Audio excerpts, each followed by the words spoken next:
बिस्मिल्लाहिर्रहमानिर्रहीम। अस्सलाम वालेकुम नाज़रीन, आप यूट्यूब चैनल देख रहे हैं। मैं इमरान खान हूँ। सबसे पहले जो सहाफ़ी और शायर अहमद फ़रहाद साहब को बाजियाब करवाने वाला केस है, इस्लामाबाद हाई कोर्ट में चल रहा है, पहले उसके ऊपर बात करते हैं क्योंकि आज का सोशल मीडिया पे सबसे हाईलाइटेड मामला यही था।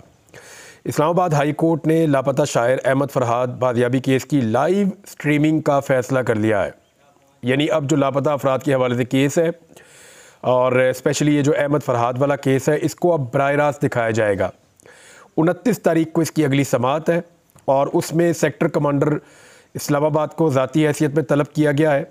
जस्टिस मोहसिन अख्तर कियानी साहब ने इस सारे मामले की समाअत की है और अटॉर्नी जनरल मंसूर ऐवान और IG इस्लामाबाद अली नासर रिजवी अदालत में पेश हुए।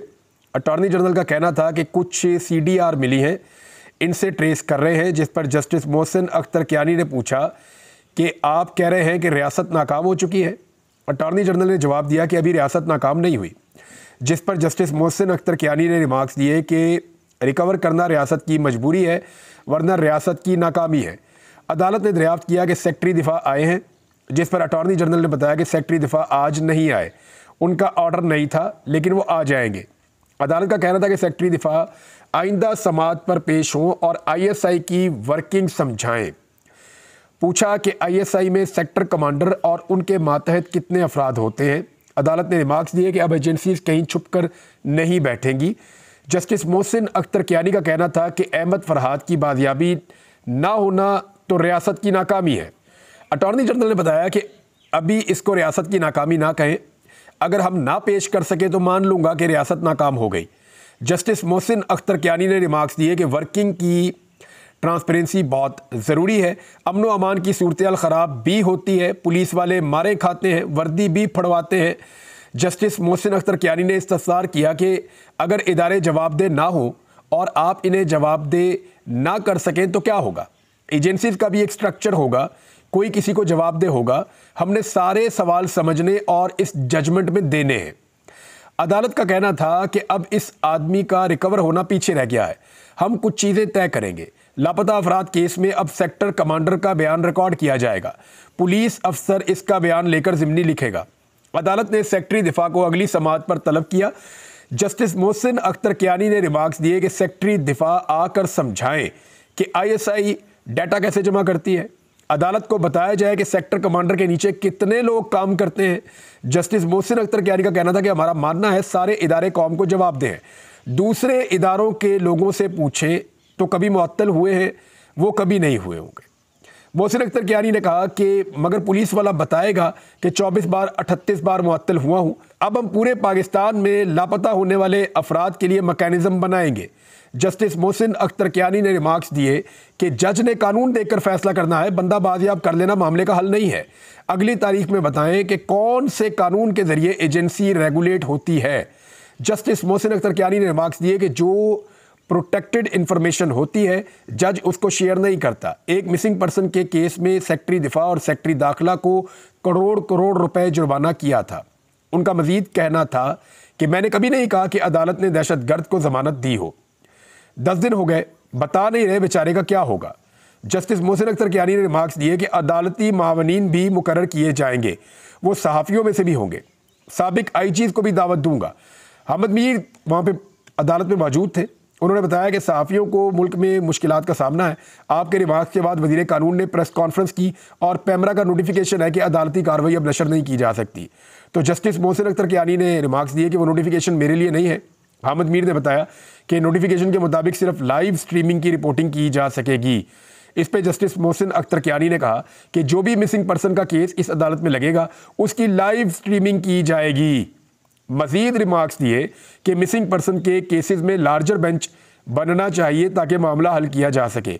जस्टिस मोहसिन अख्तर कियानी ने इस्तफसार किया कि SSP ऑपरेशन कहाँ है। SSP ऑपरेशन अदालत में पेश हो गए।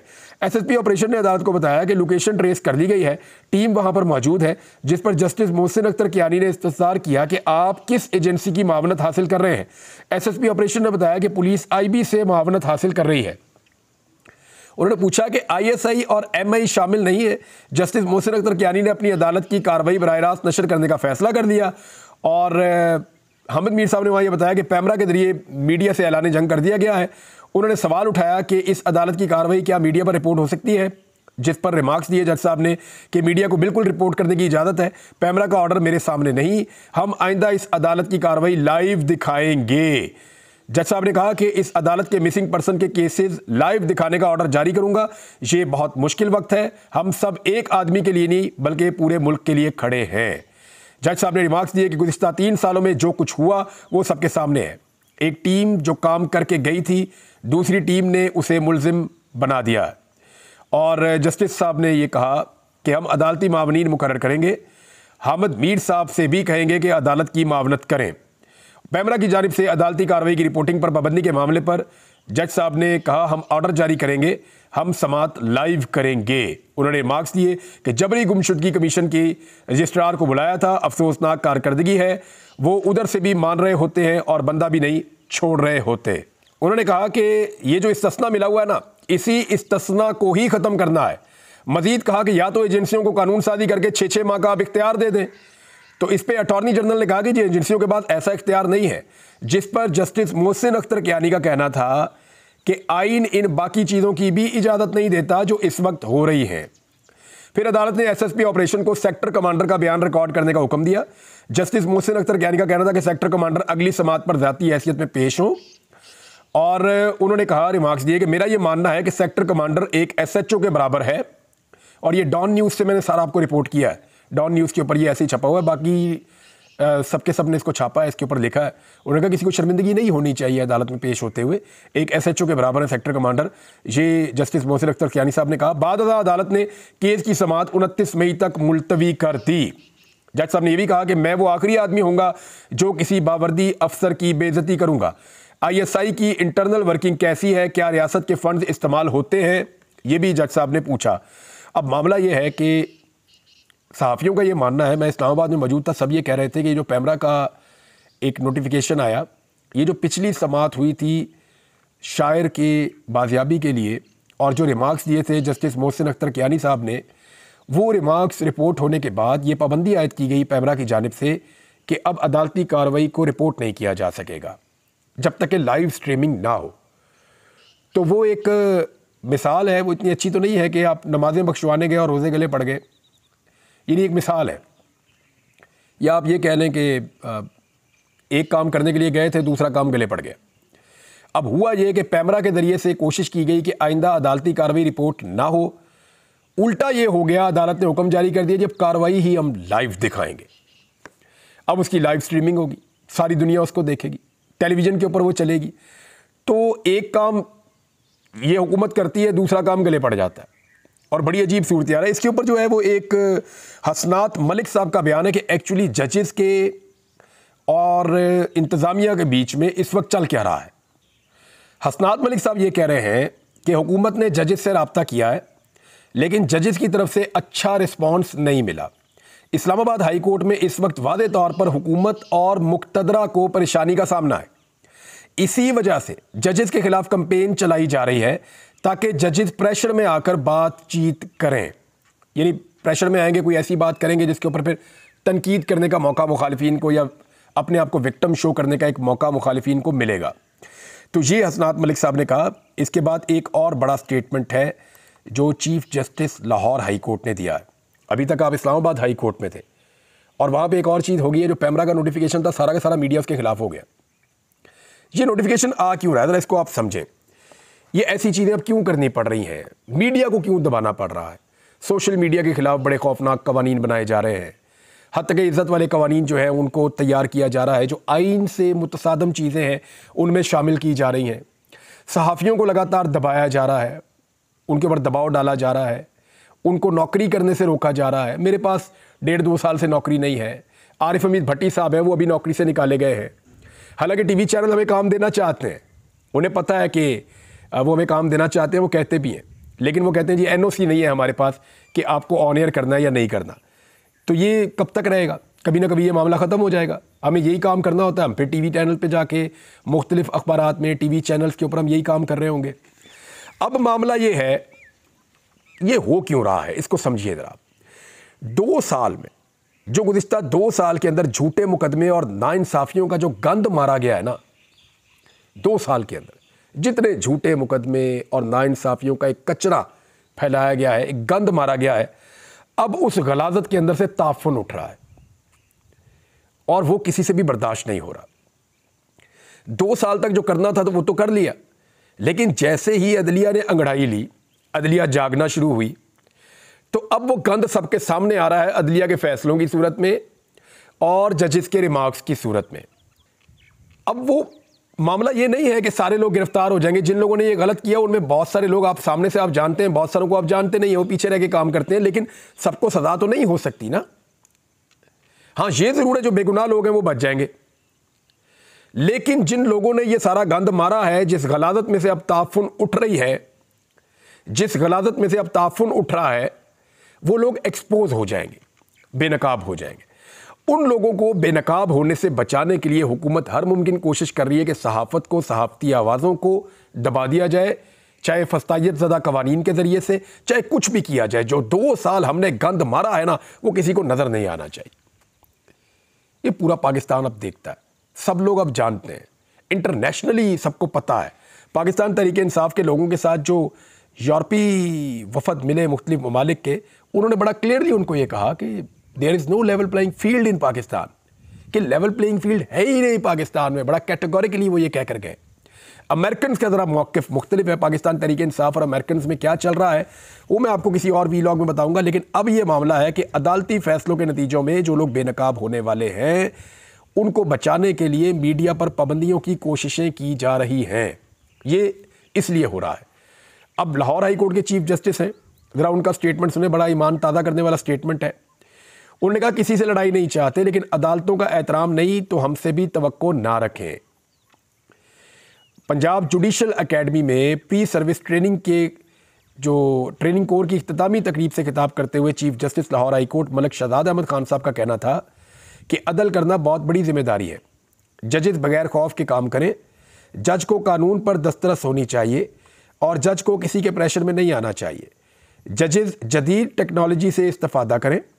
जल्द और फौरी इंसाफ की फराहमी हमारी अव्वलीन तरजीह है। पंजाब में वीडियो लिंक के जरिए समाअत का आगाज़ करेंगे। उनका कहना था कि पंजाब में 14 लाख केसेस हैं, जजों की कमी का सामना है, मुकदमात में ताख़ीर की एक बड़ी वजह हड़तालें हैं, इदारों की आपस की लड़ाई से इदारे कमज़ोर होते हैं, इनसे होशियार रहे जो इदारों को लड़वाना चाहते हैं। और उन्होंने कहा हमारे दिल में वकला का बड़ा एहतराम है, किसी बार के साथ या किसी इदारे के साथ लड़ाई नहीं चाहते, लेकिन ताली दोनों हाथों से बजती है। हमने किसी हुकूमत या किसी एजेंसी या किसी इदारे की बी टीम नहीं बनना। सिस्टम में बेहतरी के लिए सबने मिलकर काम करना है, जजेस ने, वकला ने और मुतअल्लिका एजेंसियों ने, लेकिन हमने किसी की बी टीम नहीं बनना। उन्होंने ये भी कहा कि जवाब हमने अल्लाह ताला को देना है। अगले जहान में हमारा हिसाब होगा तो कोई और हमारे साथ नहीं खड़ा होगा, कोई हमारे बिहाफ पे जवाब नहीं देगा, अपना जवाब खुद ही देना पड़ेगा। लिहाजा किसी की बी टीम नहीं बनना। एहतराम उस वक्त तक है जब तक अदालतों का एहतराम किया जाए। ये पिछले चंद दिनों से बहुत बात उठाई जा रही है ना कि मेरा इस्तेहकाक, इसका इस्तेहकाक, इसको ये ना कहा जाए, जजेस क्यों कह देते हैं। तो ये जवाब अब आपको मिल जाना चाहिए। मेरे ख्याल में लाहौर हाई कोर्ट के चीफ जस्टिस साहब ने दिया।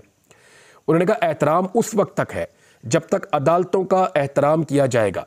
अगर अदालतों का एहतराम नहीं तो हमसे भी एहतराम की तवक्को ना रखें। बहुत क्लियरली उन्होंने कह दिया लाहौर हाई कोर्ट के चीफ जस्टिस ने।